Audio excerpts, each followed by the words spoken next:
Tere! Minu nimi on Maarjan Kull ja selles videos räägime, kuidas endale valida sobiv ketas nende tuhandete erinevate ketaste seast. Laias laastus on turul 3 erinevat ketast. On putter, mis on ümara äärega, keskmaa ketas, mis on juba natukene teravama äärega ja driver, mis on juba väga terava äärega. Driverid omakorda jagunevad 2. On fairway driverid ja on distantsi driverid. Enamus discgolfi ketastel on peal 4 numbrit, kus siis esimene number tähistab kiirust. Ketta kiirus näitab, kui hästi ta suudab lõigata õhku ja mida kiirem on ketas, seda paremini ta tavaliselt õhust läbi liugleb. Teine number tähistab hõljuvust. Hõljuvus näitab seda, kui kaua suudab ketas õhus püsida. Mida suurem on hõljuvusnumber, seda kauem ketas pühib õhus ja mida väiksem on number, seda varem ta hakkab maha kukkuma.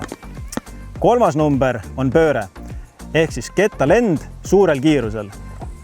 Kui 3. number on negatiivne, siis aeg-ajalt hakkab ketas liikuma lennu keskfaasis paremale ja lõpus hajub uuesti vasakule. Ja jõudsimegi hajuvuse ehk siis viimase numbrini, mis näitabki ketta lennu lõppfaasis, kui kiirus hakkab otsa saama ning kui palju ta siis hajub ära vasakule.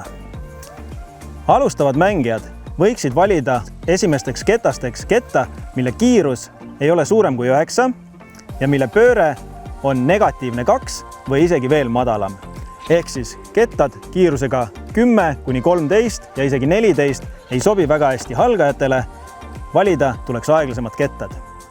Kaalu suhtes võiks kettad olla 170 grammi või natukene isegi kergemad, et oleks natukene lihtsam visata. Tänud vaatamast, kasutage videost õpitut ning rääkige sellest ka oma sõpradele, kellega mängima lähete. Kõik head!